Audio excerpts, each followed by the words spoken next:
Disasters Emergency Committee.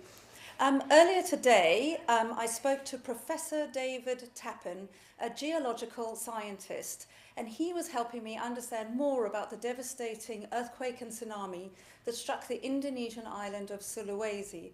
As you know, we've launched an appeal for this catastrophe, but I thought it would be really interesting if we could find out more about what exactly happened and why this disaster is unlike many that we've seen before and just so devastating. You'll also hear some very interesting things about the tsunami that we had here in the UK more than 8,000 years ago. But let's listen to what Professor Tappin had to say. Indonesia is a country which is particularly vulnerable to earthquakes and tsunamis. And it's not just because it lies at the boundary of these giant tectonic plates which are moving. It's composed of thousands of islands. And these islands are jiggling around, if you like. It's like a jigsaw puzzle in constant motion, all the little pieces. There are thousands of islands. And when these giant plates are coming together, they are creating earthquakes all along the length of the Indonesian boundary. And this is 5,500 kilometers long. It's absolutely massive. The earthquake was quite small, and it is what we call a strike-slip earthquake. And that means that there was a crack in the Earth's crust, and the different Earth segments moved horizontally. Now, normally, this sort of earthquake would not be expected to create a tsunami, because what you need is a vertical movement of the seabed.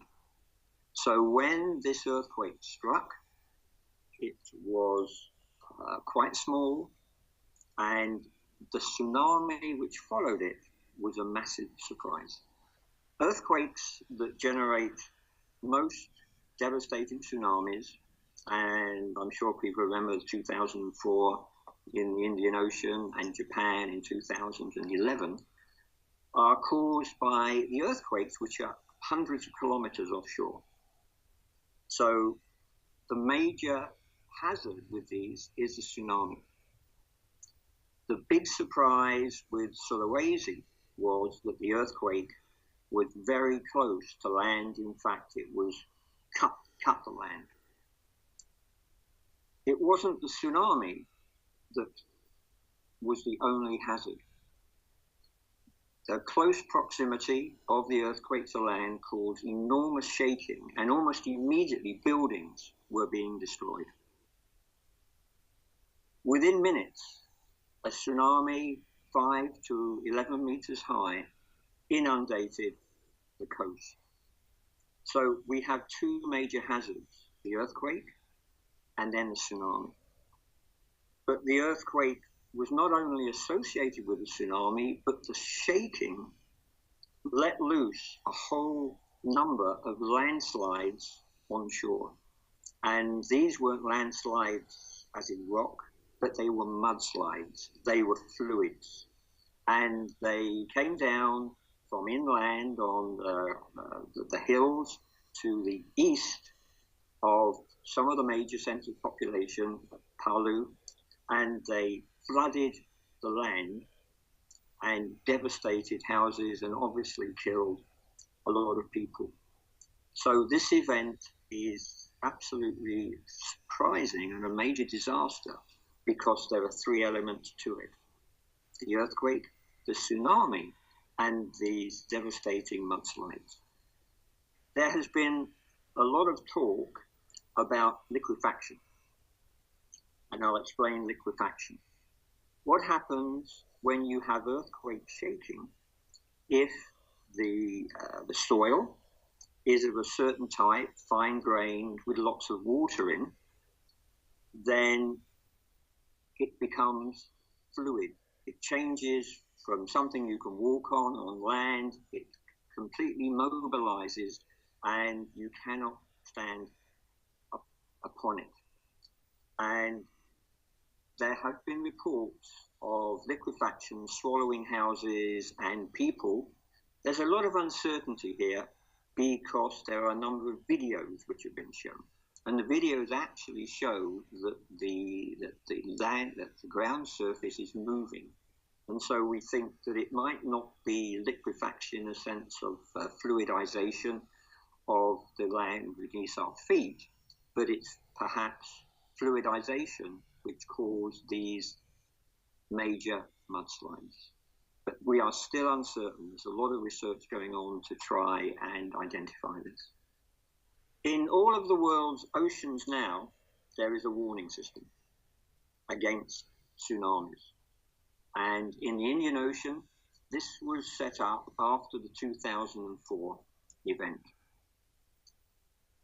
Warning systems are based upon earthquakes, and there have been a lot of discussion about whether a warning was given for the Sulawesi tsunami and if it was effective.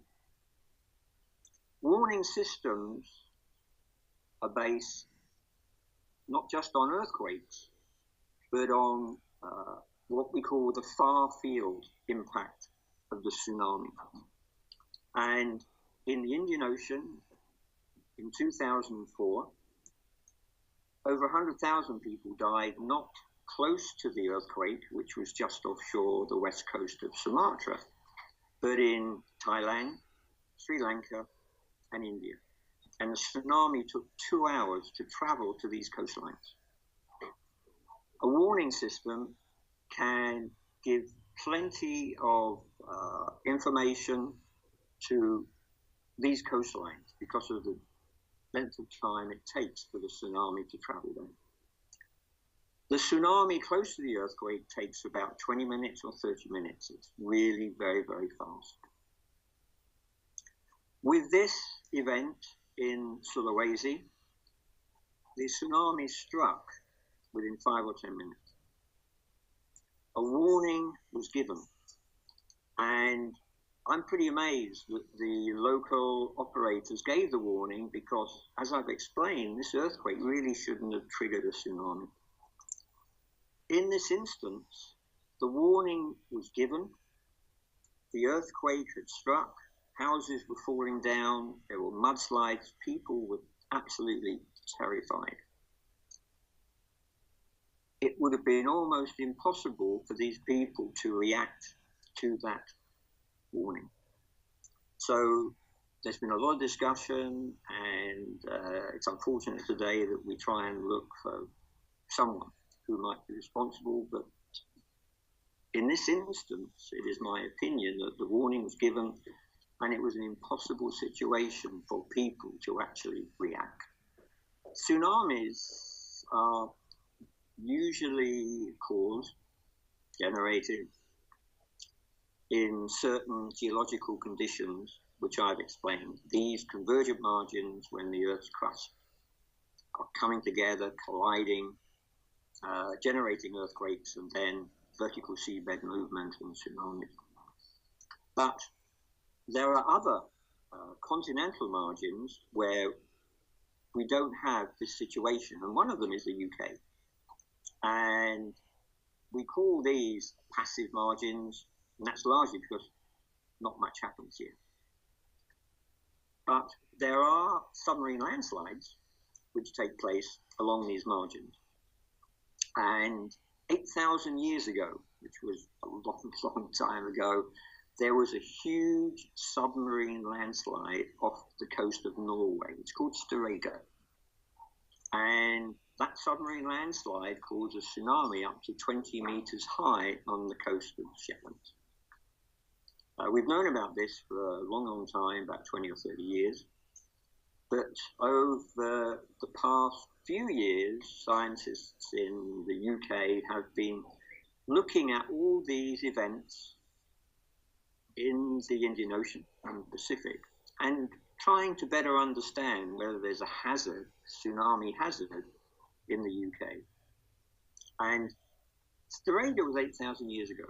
But colleagues of mine have been working on the Shetlands, and they've found evidence that there are younger tsunamis at 5,000 and 1,500 years.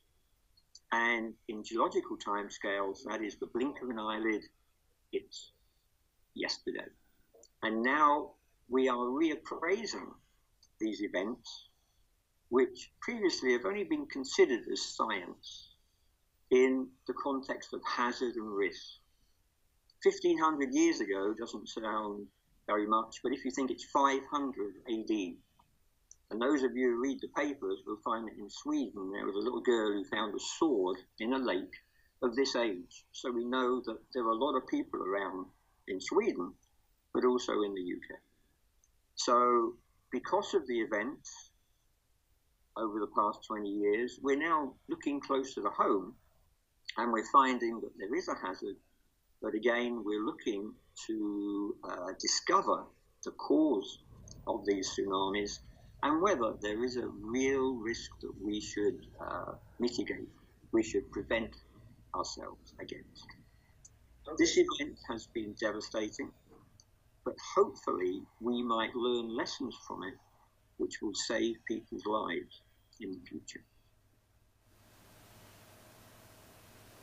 After all of those terrible images that we've seen from Sulawesi, I think it was really interesting to hear from Professor Tappin how here in the UK we don't really need to worry about having a tsunami, even though we did in fact have one 8,000 years ago.